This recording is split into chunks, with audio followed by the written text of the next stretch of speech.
lovers dan sobat bumi, terima kasih sudah datang. Kita di sini udah punya juga pembicara yang oke banget, yaitu Mbak Sita dan juga Mas Sigit dari desainer urban farming ya.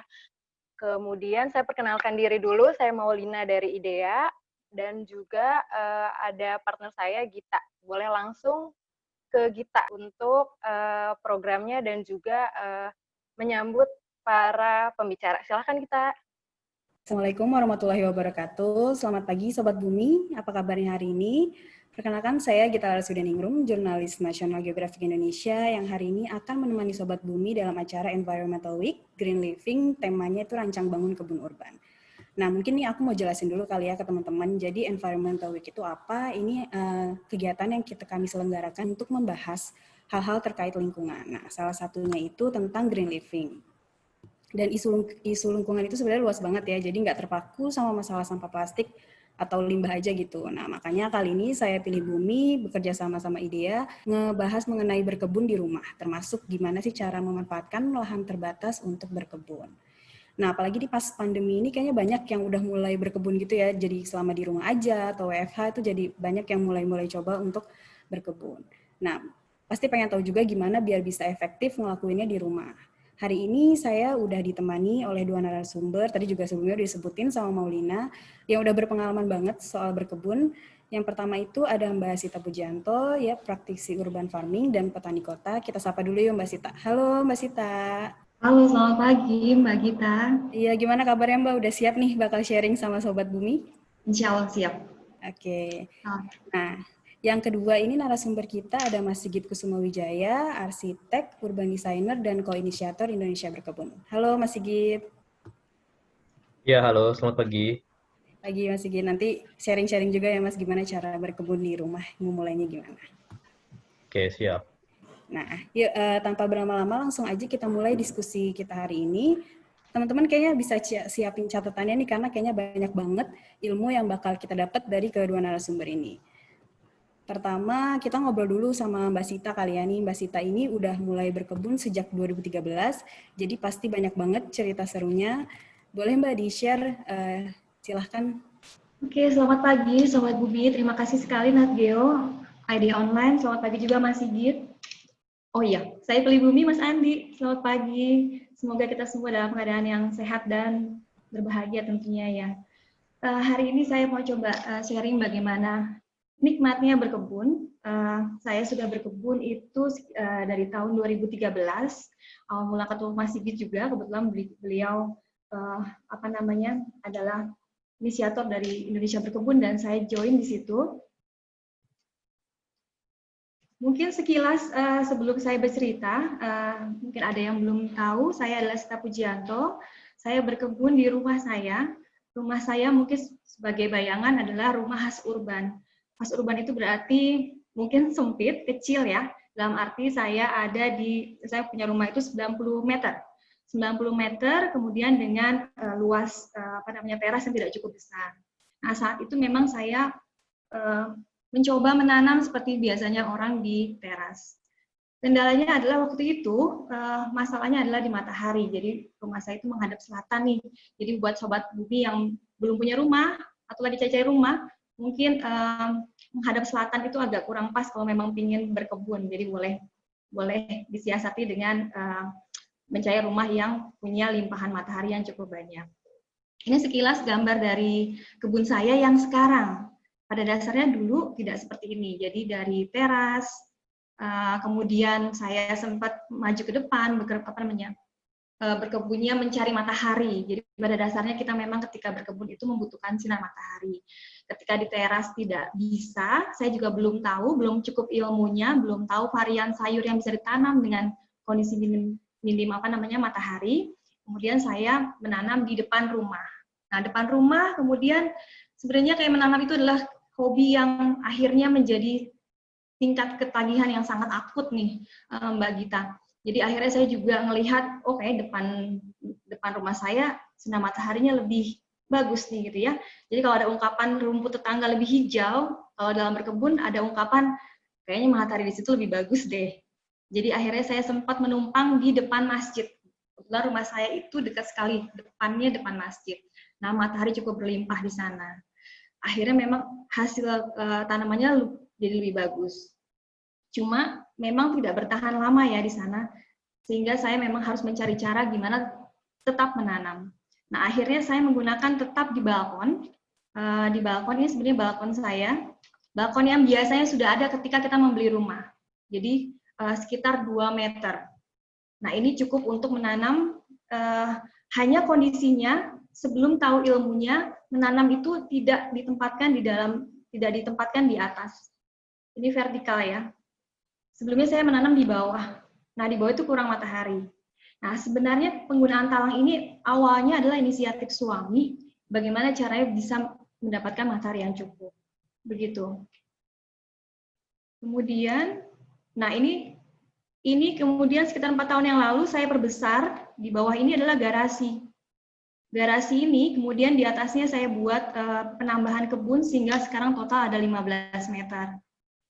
Dan penggunaan talang seperti ini yang sebenarnya posisinya adalah menjorok keluar, yang awalnya hanya untuk mendapatkan matahari, ternyata menambah space menanam buat kami. Jadi kami punya banyak sekali space sekarang menanam.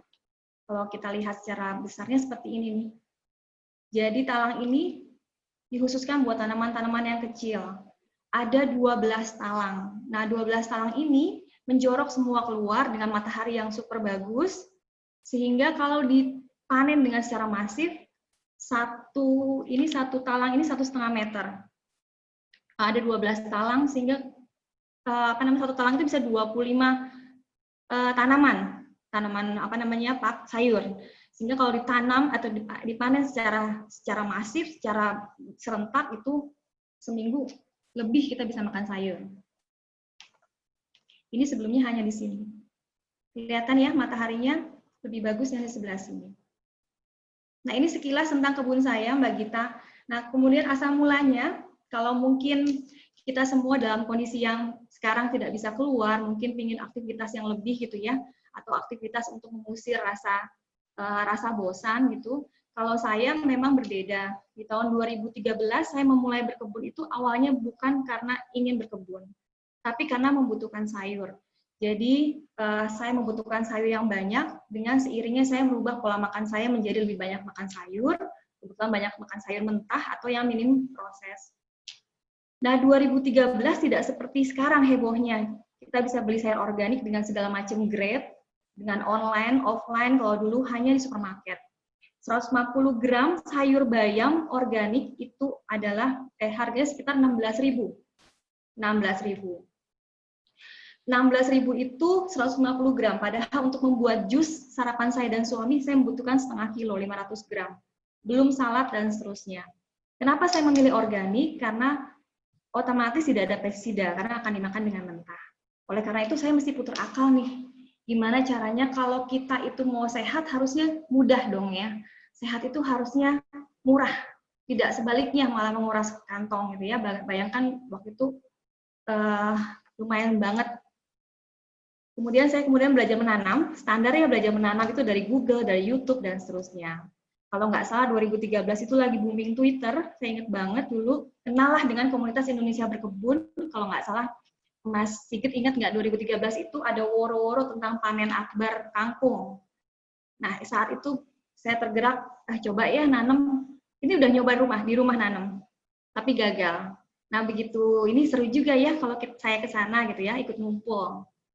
Waktu itu di rumah salah satu ketua Jakarta Berkebun. Dari situ mulai saya bergabung dengan komunitas. Di komunitas itu ketemu dengan beberapa background yang benar-benar petani, benar-benar yang tahu berkebun, dengan yang banyak yang tidak tahu, tapi lebih banyak yang tidak tahu. Dengan background profesi seperti saya ibu rumah tangga, atau dengan seperti Mas Sigit, arsitek dan seterusnya. Nah, begitu berkumpul kita jadi punya persamaan frekuensi ingin belajar. Nah, di Indonesia Berkebun, saya waktu itu ikut yang di Jejaring Jakarta Berkebun, juga ada sekolahnya nih teman-teman. Sekolahnya namanya Akademi Berkebun. Diajarkan berkebun dari awal sampai panen. Bagaimana cara kita menyikapi perubahan iklim dan seterusnya, ketika menanam semua diajarkan di situ. Nah, dari situ saya mulai tidak menemukan kegagalan yang berarti sampai sekarang 7 tahun di rumah gitu. Jadi kalau ada orang on off antara ini mungkin karena belum menemukan kuncinya. Tapi setelah ikut di komunitas, bertemu dengan banyak teman, akhirnya tidak ada ininya. Nah, akhirnya dari berkebun, berkomunitas, edukasi ke masyarakat, dan seterusnya akan melahirkan banyak sekali kegiatan-kegiatan atau passion-passion yang lain yang berhubungan dengan alam. Yaitu ada, saya akhirnya mengkompos, membuat kompos sendiri, kemudian hidupnya makin lama makin minim sampah, karena tahu sekali itu akan berbahaya buat tanaman saya. Kemudian juga lama-lama hidup akan menjadi semakin minimalis, dan seterusnya. Pada dasarnya akhirnya ketika berkebun, akan menjadikan saya lebih selaras dengan alam. Intinya tidak merusak, tidak menanam benar-benar yang bertanggung jawab. Sebagai ini sedikit, metode yang saya pakai di berkebun adalah metode perlakuan organik. Tidak pure bisa organik, karena memang di perkotaan yang pasti dengan polusi, fogging setiap beberapa minggu gitu ya, itu pasti tidak akan ideal secara hasil. Tapi perlakuan organik di sini pasti cenderung kita lebih aman daripada yang kita beli di pasar atau di supermarket misalkan. Begitu. Nah, ini sebenarnya manfaat berkebun yang saya rasakan. Awalnya mungkin butuh sayur gratis yang murah, berlimpah dari rumah, sangat berlimpah untuk kebutuhan kami. Kemudian akhirnya lama-lama jadi pemanfaatan limbah, karena akhirnya kami tahu segala hal yang dari kebun, dari tanah, kita makan, kemudian harus kita kembalikan lagi ke tanah. Karena pada dasar nanti orang menanam akan tahu ya, situasi-situasi di mana kita akhirnya nggak boleh buang makanan, atau ketika panen gagal, terus apalagi daun kuning tidak jadi berbuah, itu semua kita perhatikan. Nah, akhirnya dari pemanfaatan limbah, selain pemanfaatan limbah, juga rumah menjadi sejuk. Jadi kalau teman-teman datang ke rumah di musim panas seperti sekarang pun rumahnya lumayan sejuk ya. Pasti lumayan sejuk. Kemudian udara bersih, pastinya udara bersih. Nah, dilihat dari udara bersih dan ekosistem. Jadi sebenarnya kenapa saya mengambil metode menanam itu dengan tanah, karena memang ingin sekali bisa membentuk. Sebenarnya kan definisi organik adalah tidak mengubah habitat aslinya dari sebuah tanaman. Kemudian saya juga ingin memberikan bukan hanya ekosistem di luar lingkungan, tapi juga di dalam tanah. Kita kadang-kadang melupakan di dalam tanah itu ada ekosistem yang kadang-kadang kita suka rusak dengan penggunaan kimia, residu logam berat, gas metana, dan seterusnya yang ada di dalam tanah. Makanya ingin banget memang mencoba untuk sedikit membantu. Ekosistem itu juga lahir dari keinginan saya untuk mendatangkan banyak hal di dalam kebun saya. Misalkan sekarang udah banyak burung nih. Mungkin sobat-sobat nanti kalau ketemu ketika di rumah nanti perhatikan ya. Di rumah itu ada capung nggak sih? Ada capung, ada kepik. Dia itu sebenarnya dua hewan yang sangat pemilih hidupnya ya. Kalau tidak bersih banget dia nggak akan mau. Jadi coba nanti lihat di luar, kalau mereka ada berarti aman nih sebenarnya rumah kita. Gitu. Kemudian ini kalau dilihat jumlahnya tidak banyak, tapi karena variannya banyak menjadi meskipun sedikit menjadi cukup sebenarnya, bisa mendatangkan teman-teman. Nah, ini hasilnya cukup buat dimakan beberapa hari dengan konsisten menanam jenis lain. Kemudian juga sustain dalam arti bukan hanya menanam tanaman yang langsung cabut kemudian habis, tapi juga menanam tanaman-tanaman yang bisa survive dalam waktu 2 tahun, bahkan seumur hidup. Di kebun yang hanya menggunakan pot seperti kale ini yang di bawah, yang mau saya kelihatan nggak ya? Nah, ini kale ini paling mahal ya, 150.000 sekilo. Ini bisa hidup dalam waktu 2 tahun hanya dengan sekali tanam. Padahal mudah sekali. Nah, kemudian juga akhirnya bukan hanya sekedar sayur, kemudian sustain dan seterusnya, tapi juga mandiri. Bukan hanya mandiri pangan, tapi kita memang akan otomatis mandiri ke banyak hal. Salah satunya adalah mandiri pupuk, mandiri kompos, dan mandiri benih. pada dasarnya kalau dibilang apa sih hubungannya berkebun dengan bagaimana merilis kebosanan, stres, pandemi, dan seterusnya. Dalam ilmu berkebun sendiri sudah dijelaskan bahwa sebenarnya berkebun itu bukan how to, tapi attitude. Intinya kita sendiri pasti akan lebih peka pada proses, pada indera, pada musim, yang kadang-kadang kita tidak pernah pahami. Pada dasarnya orang kota cenderung terburu-buru, praktis, serba instan, mau makan apapun ada gitu ya. Tapi dengan menanam, kita akan belajar untuk menikmati keindahan dengan melihat proses itu. Nah mungkin orang-orang yang sekarang WFH di rumah, mungkin ada waktunya untuk agak sedikit memindahkan ruang kerjanya ke kebun, supaya bisa melihat semua proses itu. Nggak ada nyamuk kok. Dengan kebun yang bersih tidak ada nyamuknya. Ini sebenarnya di sini. Sebenarnya kuncinya adalah kesadaran diri. Otomatis orang yang berkebun pasti akan sadar diri pada lingkungannya. Kalau enggak, berarti perilakunya nggak nempel tuh. Kemudian juga pengelolaan lingkungan. Pasti yang namanya orang berkebun itu tidak akan membakar sampah. Kemudian tidak akan membuang sembarangan sampah di dalam rumah dan seterusnya. Oke, sebenarnya dari semua itu, mungkin saya kilas balik mengenai komponen keberhasilan, karena ini saya juga dengan pilih bumi, mungkin harus dilihat beberapa hal faktor keberhasilan dalam berkebun. Banyak teman-teman yang bertanya, berkebun itu susah nggak sih? Di antara bilang susah, harusnya ada di range menengah, harusnya bisa juga dianggap menjadi mudah. Intinya antara susah, menengah, dan mudah, sebenarnya ada yang namanya ilmu berkebun. Nah, 3 hal ini mungkin bisa menjadi patokan ya, bahwa berkebun itu bisa melihat dari kondisi tanah. Jadi kita sering banget terpacu dengan kalimat, tanaman saya nggak subur karena pupuknya nggak bagus. Padahal sebenarnya kita yang bukan tanamannya yang nggak subur, bukan benihnya yang nggak bagus, tapi tanahnya memang yang belum diberi nutrisi. Jadi sebenarnya kondisi tanah itu yang menentukan cikal bakal keberhasilan berkebun. Kemudian varietas tanaman juga itu salah satu penentu keberhasilan. Kalau mau nanam wortel ya jangan di Jakarta, tapi tanamlah misalkan di Jakarta tuh apa sih? Kangkung, bayam, sawi. Nah kalau di tempat lain, yang tempat dingin mungkin lebih variatif. Kemudian iklim. Mungkin ini kembali ke iklim, di mana orang ketika berkebun akan lebih peka pada keadaan iklim. Kita sekarang tahu ya, yang namanya hujan, musim hujan yang harus sudah berhenti tetap hujan gitu ya. Yang panas banget, jam 6:30 udah panas. Sehingga terjadi penguapan semakin banyak. Kalau nanam di pot tuh berasa banget, kalau tanahnya nggak benar itu akan cepat kering gitu ya. Sebenarnya ada 2 yang benar-benar paham banget adanya perubahan iklim, itu adalah petani itu sendiri. Di sini, jadi sebenarnya petani itu udah ngerasain banget di beberapa artikel, perubahan iklim itu paling dirasakan oleh petani. Jadi mereka ganti-ganti varian dan seterusnya supaya bisa menanam dengan tepat. Tepat berarti efisien, berarti efektif buat hasil panennya. Kemudian hal lain yang tahu banget, yang merasakan, yang menderita banget akan perubahan iklim, tentunya binatang-binatang.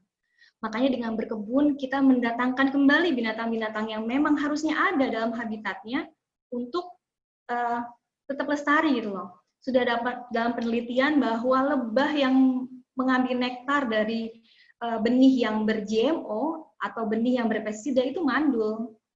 Bayangkan kalau tidak ada lebah, maka akan ada puluhan ribu tanaman yang harus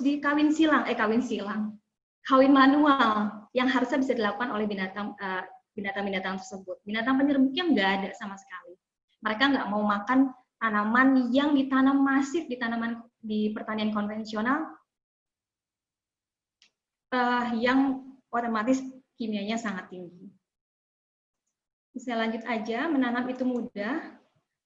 Mudah, kalau saya bilang mudah itu adalah bukan sekedar mindset, tapi adalah jika tadi sudah dipahami ilmunya, harusnya dengan mudah bisa kita lakukan.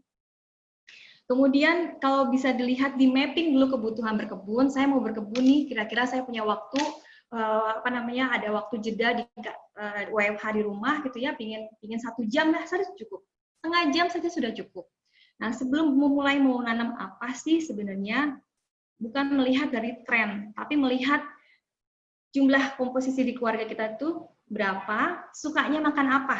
Misalnya anak kita tuh punya anak balita, senangnya memang lagi bagusnya makan sayur-sayur hijau, senang bayam, kangkung, sawi, brokoli kayak gitu ya. Nah, itulah yang nanti akan kita tanam. Itulah yang nanti kita akan belajar untuk menanamnya. Sehingga tepat. Karena kalau tidak tepat, kita mau nanam misalnya bagusnya nanam mint, nanamlah mint 3 pot. Nggak dipanen. Cuma buat tren, cuma buat difoto. Akhirnya tidak terserap dengan baik. Padahal maksud menanam adalah untuk salah satunya untuk menjaga pasokan pangan di keluarga. Sudah bukan sesuatu yang di depan mata ya, tapi sudah sebelumnya kita rasakan bahwa begitu lockdown, di kompleks saya ini lockdown, tidak boleh ada tukang sayur masuk. Nah, akhirnya kita ke pasar. Tapi begitu ke pasar kita tahu ya, pasar juga banyak pedagang-pedagang yang akhirnya terkena COVID. Intinya kita sendiri tidak dapat yakin dengan makanan yang kita konsumsi. Kemudian juga ketika pesan online itu tubrukan dengan semua orang yang harusnya tidak pesan online jadi pesan online. Nah, sebenarnya akhirnya kita jadi menyasar ke makanan-makanan yang siap saji. Boleh nggak sih seperti itu? Boleh, tapi ketika kalau berbulan-bulan tanpa asupan yang baik, kasihan juga anak-anak kita nantinya gitu. Jadi berkebun itu benar-benar memang nanti akan harus di-set bagaimana kita bisa mengatasi hal-hal sulit yang mungkin ke depan akan ada lagi hal-hal terkait seperti pandemi ini. Kita nggak pernah tahu ya, pandemi itu akan jalan sampai besok atau Desember atau setahun atau 2 tahun lagi. Nah, ini dari menu keluarga juga bisa di-set apa saja yang kita tanam, dan kita bisa mencukupinya sepanjang tahun.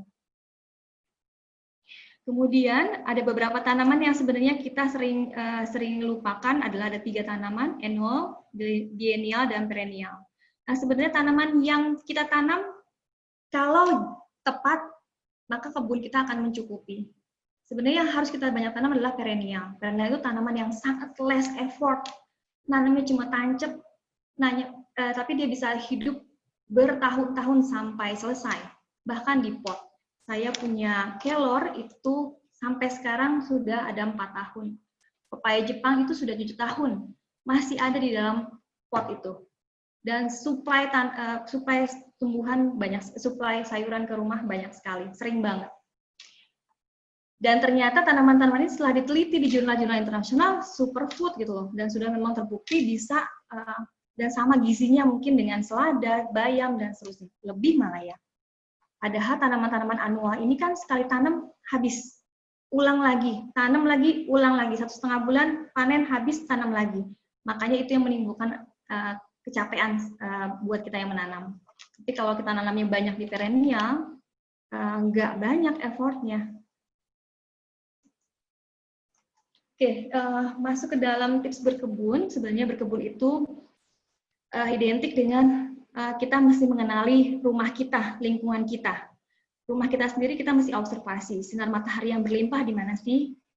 Berarti ada sumber makanan kita yang bisa ditemukan dengan baik dan benar di situ. Nah, besok pagi atau sekarang mungkin masih bisa lihat kira-kira di rumah Sobat Bumi itu di mana ya yang mataharinya berlimpah. Dan itu pastikan, pasti jangan-jangan bukan di teras gitu ya, bisa di mana saja. Kemudian pastikan sumber air tersedia. Sumber air ini sangat penting supaya nanti nggak merasa terbebani. Meskipun bisa menggunakan grey water, saya sering menggunakan grey water, terutama di musim panas dari air-air buangan yang tidak mengandung kimia, misalkan air rebusan sayur, kukusan sayur, air cucian beras, air AC, dan seterusnya itu saya tampung buat menyiram tanaman. Yang minus adalah saya belum bisa mengumpulkan air hujan. Kemudian jika berkebun di balkon dan rooftop, yang saya punya balkon itu tanpa naungan, jadi panas langsung ke ini. Nah, ada baiknya memang menanam tanaman jenis rambat supaya untuk mereduce sinar matahari atau panas matahari yang berlebihan di jam-jam tertentu. Kemudian berbanyak varian tanaman. Varian tanaman itu jangan nanam cuma satu gitu. Saya sukanya ini aja. Saya cuma doyannya ini aja. Karena seperti kayak rumah itu butuh perlindungan, support system. Sehingga harus ada tanaman herbs, tanaman rimpang, tanaman yang bau-bau, tanaman yang wangi-wangi, tanaman yang berwarna. Selain sayuran yang kita makan. Selain sayuran yang kita tanam. Kemudian kebun juga karena di rumah pastikan jangan seperti kebun ya, tapi apalagi sawah. tapi harus seperti garden. Garden ya berarti secara estetika dia kelihatan enak. Supaya nanti kalau ada suami atau suami saya misalnya nggak suka yang merambat-rambat, ya carilah rambatan yang malah bikin cantik gitu, bukan rambatan yang akhirnya menuin seluruh balkon, jadi kayak sarang anaconda gitu ya. Jadi estetikanya juga mesti diperhatikan. Kemudian sanitasi ini penting banget karena banyak laporan ada tikus masuk gitu ya. Ada tikus masuk sehingga ya sanitasi itu harus dilakukan berkala. Sanitasi itu bukan bersihin, ngosek itu bukan ya, tapi dengan tidak terlalu banyak yang gelap-gelap gitu ya. Kemudian kira-kira ada gulma-gulma itu dibersihkan dan seterusnya. Sanitasi ini tidak menjamin kebun itu steril dari hama ya, tetap ada hama. Kan tadi niat di awal adalah kita mendatangkan banyak sekali hewan-hewan yang berpotensi menyuburkan. Bukan hanya menyuburkan, dia juga butuh teman-temannya bisa jadi hama. Jadi dalam berkebun itu hama adalah juga support system dalam kebun kita. Hanya jumlahnya dikendalikan. Sama seperti bakteri-bakteri buruk. Nah, kalau bakterinya banyak atau hama baiknya banyak, nyerbuknya banyak, otomatis si hama itu tidak akan masif gitu ya. Nah, berkebunlah seperti gambar-gambar ini. Ini sebenarnya gambarnya real, silakan ada sumbernya di bawah. Mereka adalah orang yang saya sangat menikmati Instagramnya karena orang-orang yang bisa berkebun di saat-saat seperti ini nih. Cuma memang tetap aja yang pertama adalah mempelajari ilmu berkebun plus-plus. Plus-plus di sini artinya sebelum ke plus-plusnya, ilmu berkebun ini sekarang banyak di-share ya, di IG Live, online gitu ya, jadi nggak ada alasan untuk tidak belajar. Kemudian juga bisa membaca buku, literatur yang pas. Cuma tipsnya adalah baca buku atau referensi dari orang yang sama mirip kondisinya dengan kita. Kalau kita bahkan ngebunya di tanah, ya coba cari referensi yang untuk tanah. Kebun dengan di pot, carilah yang kebun dengan di pot. Plus-plus artinya ada composting, ada pupuk mencegah hama, itu pelajaran-pelajaran yang memang menarik dan bisa diambil bersama-sama. Kemudian menanamlah yang paling mudah dan paling cepat panen. Itu penting banget karena orang yang biasa nggak nanam, tiba-tiba nanam, temperamennya masih pingin cepat panen ya, lebih cepat go food, mendingan go food gitu ya dibanding online. Makanan online, kita lebih senang ke situ. Nah, gimana caranya cari sayuran yang gampang dan mudah dipanen. Kemudian, sisa konsumsi itu adalah surga benih dan bibit. Kalau kita nggak boleh keluar, kalau kita akhirnya berkebun, beli semua barang, padahal kita belum tahu itu akan kepake, kemudian jejak karbon kita menjadi semakin banyak, coba lirik dapur kita. Dapur kita itu ada sisa cabai, tomat, semua berbiji. Itu bisa ditanam. Daun bawang, seledri, semua itu bisa ditanam. Cobalah tumbuhkan dari situ dulu. Kemudian menikmati proses. Intinya berkebun itu juga melatih kita untuk sabar, nggak baperan, mengikuti proses, dinikmatilah. Mungkin sambil ngopi-ngopi, atau Zoom bareng teman-teman sambil di belakangnya adalah background kebun.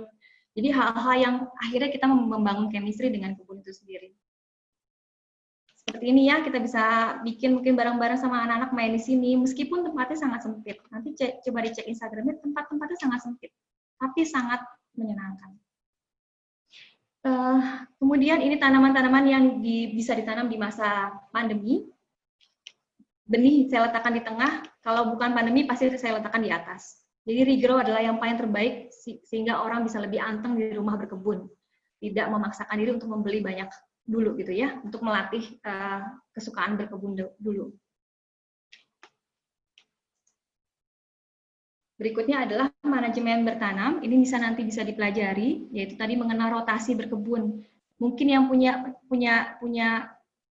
masalah sama persis seperti saya itu rumah hadap selatan. Jadi saya setiap tahun ya mengharapkan rotasinya kembali ke rumah saya, meskipun tidak setiap saat, tapi pasti ada masa-masa di mana rotasinya ke rumah saya dan berlimpah, gitu ya, berlimpah di waktu itu. Nah, itu perlu juga manajemen untuk melihat itu. Kemudian melihat musim, saya sebutkan ada 3 musim kemarau, musim hujan, dan hama. Hama ini adalah musim, memang ada masa-masanya musim hama. mungkin ada ketidakseimbangan iklim sehingga memang hama akhirnya banyak masif dan itu mau kebunnya mau disemprot apapun ya tetap ada hama gitu ya. Nah, itu juga perlu dilihat. Kemudian kecocokan benih tadi sudah di-share di awal. Kalau kita memang tinggal di Jakarta, ini seperti saya berarti dataran rendah. Carilah bibit-bibit, biasanya suka ada benih-benih, informasinya di kemasan itu, apakah ini baik ditanam di mana. Jadi nggak ngotot. Kalau ngebunyinya ngotot, gagal, pundung, nanti susah untuk mulai lagi. Kemudian wajib menanam tanaman perennial. Tadi tanaman perennial itu wajib banget. Karena saya juga jadi akhirnya pasokan sayurnya cukup. Arti cukup itu berarti sudah menjadi kulkas buat keluarga saya. Nggak tergantung dengan misalnya pakcoy saya kena ulat, ya nggak tergantung dengan tanaman annual, karena sudah ada tanaman yang lain. Kemudian mulailah menyemai di saat-saat yang baik. Artinya kalau hujan, menyemai itu kena hujan, kena ini, mungkin di akhir-akhir musim hujan, kita bisa melihat kira-kira musim hujan datang dari situ. Kita mulai nanam sehingga nanti panen di musim panas. Musim kemarau maksudnya ya. Nah ini mungkin bisa dilihat aja dataran rendah, kalian bisa lihat di referensi manapun, silahkan. Tapi ini dari pengalaman saya yang pernah saya tanam di rumah. Oke, ini mungkin closing-nya Mbak Gita. Saya ingin men-share filosofi Jawa, Hamemayu Hayuning Bawana. Karena pada dasarnya dunia itu sudah dibuat sangat indah. Tuhan juga sudah menciptakan makanan terlebih dahulu sebelum menaruh manusia di bumi, sehingga tidak pernah ada ketidakcukupan pangan sebenarnya. Hanya memang kalau lihat dari zaman dulu, orang memang dari hunting, kemudian belajar menanam. Nah itu kembali lagi seperti itu sebenarnya. Nah bagaimana cara kita tetap, berarti ya tadi, kita tetap membuat bumi itu tetap indah, tetap layak ditinggali. Mungkin bukan hanya menanam sayur, bisa menanam apapun aja gitu ya. Karena pada dasarnya CO2 yang berlebihan ini bisa dibantu diserap oleh tanaman sehingga bisa memberikan oksigen yang cukup baik, gitu ya. Kita tetap sehat. Nah itu adalah tugas manusia. Jadi ibu bumi ini perlu dibantu loh sama anak-anaknya segini banyak yang sekarang dikasih apa namanya pandangan tentang pandemi, yang diem aja. Kita harusnya sebagai anaknya memang memberi, karena sudah terlalu banyak kita dikasih tapi nggak pernah ngembalikin ke ibu kita. Yaitu adalah ibu bumi kita. Terima kasih Mbak. Ya, makasih banyak Mbak Sita atas pemaparannya, seru banget ya. Tadi Mbak Sita udah lengkap banget cerita gimana awal mula berkebun, dari yang tadinya di balkon, terus sampai numpang masjid ya Mbak, terus sampai sekarang pakai talang, dan udah lumayan banyak spot gitu di rumah yang bisa dimanfaatkan untuk berkebun. Nah, Mbak Sita juga tadi ngasih tips-tips gimana kalau kita mau mulai berkebun. Yang perlu diperhatikan mungkin adalah matahari yang cukup ya, ini salah satu hal yang penting. Terus kondisi tanah, varietas tanaman, iklim, itu juga menentukan keberhasilan panennya gitu. Terus perhatikan juga pasokan air yang tersedia dan perbanyak varian tanaman. Sanitasi juga nih harus dilakukan secara berkala biar nggak ada hewan-hewan yang ngeganggu kebun kita gitu. Penting juga perhatiin estetika, jadi bikin taman yang bagus, jangan sampai rambat-rambat malah kayak hutan gitu tadi kata Mbak Sita. Nah, sebelum mau mulai nanam, bukan lihat dari tren, apalagi sekarang udah mulai berkebun nih banyak banget, tapi jangan lihat dari trennya, tapi kayak anggota keluarga kita ada berapa, terus kayak sukanya makan apa aja. Nah, jadi hasil panennya tuh bisa bermanfaat, bisa jaga pasokan pangan buat keluarga.